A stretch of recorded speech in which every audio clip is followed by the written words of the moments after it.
নমস্কার বন্ধুরা, কিয়ান্স ব্লগে তোমাদের সবাইকে স্বাগত। আমি খুব ভালো আছি, আশা করি তোমরা সবাই খুব ভালো আছো। আজ তোমাদের সাথে আমি রসবড়া শেয়ার করব। আমি এইভাবে করি, তোমরা কে কীভাবে করো আমাকে অবশ্যই কমেন্টে জানিও। ভোরবেলায় ডালটাকে ভালো করে ধুয়ে ভিজিয়ে রেখেছিলাম, আর দুপুরবেলার দিক করে মানে ওই দুপুর 2-2:30টার দিক করে ডালটা মিক্সিতে ভালো করে পেস্ট করে নিয়েছি। দেখো, এমনভাবেই পেস্ট করে নিয়েছি যে জলে দিতে না দিতেই ডালটা কীরকম জলের ওপরে ভেসে উঠেছে। তো ডালটাকে ভালো মতো ফাটিয়ে কড়াইতে তেল গরম করে একটা একটা করে বড়া ছেড়ে দিয়েছি, আর এইদিকে চিনির শিরা আর কিছুটা বাতাসা দিয়ে দিয়েছি যাতে কালারটা ভালো আসে।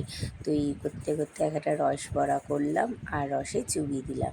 তো আমার এতগুলো রস বড়া হয়েছে, কেমন হয়েছে জানিও।